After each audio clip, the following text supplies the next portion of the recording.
Halo, Shalom. Jumpa lagi bersama kami di dalam program Air Hidup Persekutuan Joy Alor. Hari ini kita akan belajar tentang doa yang benar dan doa yang salah. Ya, ini menjadi penting supaya kita orang Kristen punya petunjuk yang benar bagi kita dalam hal berdoa. Saya akan pertama menyampaikan tentang poin-poin apa sih doa yang salah itu seperti apa. Yang pertama adalah doa dengan motivasi agar dilihat orang. Itu bisa kita lihat di dalam Matius 6 ayat 5. Dan apabila kamu berdoa, janganlah berdoa seperti orang munafik. Ya. Mereka suka mengucapkan doanya dengan berdiri dalam rumah-rumah ibadah dan pada tikungan-tikungan jalan raya supaya mereka dilihat orang. Ya. Nah, ini bukan persoalan tempat, tetapi ini persoalan motivasi. Ya. Kalau persoalan tempat, maka kita pasti tidak boleh berdoa di lapangan. Padahal KKR-nya di lapangan. Biasa kita buat KKR di aula. Tapi ini bicara tentang motivasi, di mana orang-orang suka berdoa di jalan-jalan supaya dilihat orang. Sehingga yang pertama ini adalah doa yang salah itu doa dengan motivasi yang salah atau motivasi agar dilihat orang lain.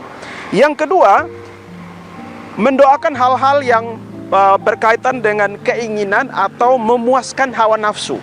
Ya, bukan mendoakan hal-hal yang menjadi kebutuhan utama. Ini bisa kita lihat di dalam Yakobus 4 ayat 3. Atau kamu berdoa juga, tetapi kamu tidak menerima apa-apa karena kamu salah berdoa. Sebab yang kamu minta itu hendak kamu habiskan untuk memuaskan hawa nafsumu. Ya, jadi mendoakan hal yang salah dalam artian berkaitan dengan keinginan yang sesungguhnya mau dihabiskan untuk memuaskan hawa nafsu. Doa yang salah yang ketiga adalah doa dengan niat jahat. Ya, doa dengan niat jahat. Artinya kita berdoa katakanlah supaya orang lain ini mati, kita berdoa supaya orang lain ini dihukum dan lain sebagainya.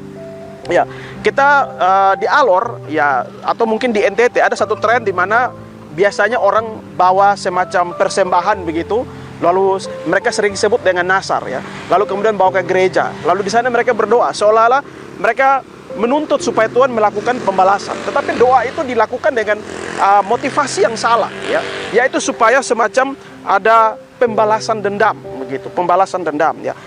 Padahal kalau kita baca di dalam Mazmur pasal 66 ayat 18 dikatakan begini, seandainya ada niat jahat dalam hatiku, tentulah Tuhan tidak mau mendengar. Jadi kalau kamu berdoa dan ada niat jahat dalam hati, maka jangan harap doamu didengar oleh Tuhan ya. Nah, berbicara soal nasar, sebetulnya nasar itu bicara tentang janji ya. Jadi tidak harus berupa uang, tapi bisa janji melakukan apapun. Dan juga yang kedua, nasar itu baru diberikan ketika Tuhan melakukan apa yang menjadi pergumulan kita ya. Katakanlah misalnya contoh Yefta ya. Yefta ketika dia sebelum perang dia bernasar kepada Tuhan. Tuhan, kalau engkau memberikan kemenangan maka saya akan lakukan ini. Ya, demikian juga nasar. Jadi salah bagi pemahaman kita kalau nasar dipahami seperti yang sudah tadi saya sampaikan ya, bawa persembahan ke gereja lalu berdoa supaya orang lain mendapat kesusahan ya. Sekarang kita akan masuk ke dalam doa yang benar ya. Yang pertama itu adalah doa yang mengagungkan Allah. Itu bisa kita lihat di dalam Matius pasal 6 ayat 9. Bapa kami yang di sorga, dikuduskanlah namamu ya.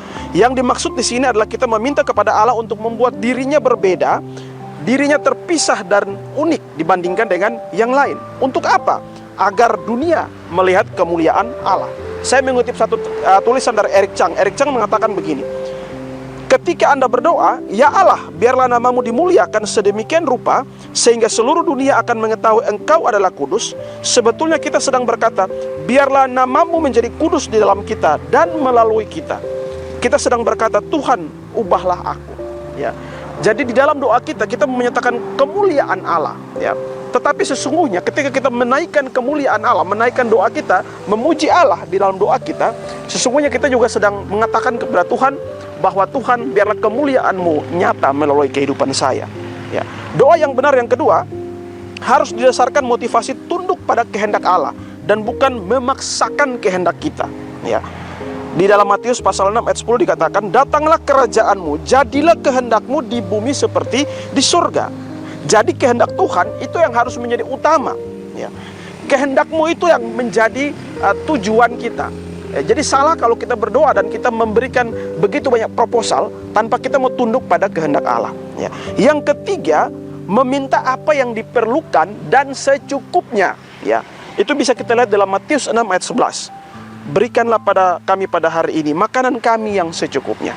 Sehingga minta jangan banyak-banyak, ya, dan minta yang utama, yang penting-penting, ya. Makanan itu berbicara tentang kebutuhan yang tidak bisa terlepas daripada manusia, ya. Yang keempat, mengingat sesama dalam doa kita, ya. Tidak hanya fokus pada diri kita saja. Di dalam Matius 6 ayat 12 dikatakan, dan ampunilah kami akan kesalahan kami, seperti kami juga mengampuni orang yang bersalah kepada kami. Jadi doa itu jangan hanya fokus pada kepentingan kita saja, tapi juga memikirkan pergumulan orang lain, ya. Memikirkan atau mendoakan orang lain. Dan yang kelima, berdoa minta kekuatan agar kita sanggup melalui berbagai pergumulan hidup, ya. Jadi jangan hanya minta sana sini, tapi juga minta kekuatan dari Tuhan untuk bisa menguatkan kita menghadapi berbagai macam pergumulan hidup. Matius 6 ayat 13 katakan, dan janganlah membawa kami ke dalam pencobaan, tapi lepaskanlah kami daripada yang jahat. Kiranya firman Tuhan yang singkat ini bisa memberkati kita dan bisa menuntun kita dalam kehidupan ini, khususnya dalam hal berdoa. Mana doa yang benar dan mana doa yang salah. Dan kita bisa terhindar dari praktek doa yang salah. Tuhan Yesus memberkati kita. Shalom.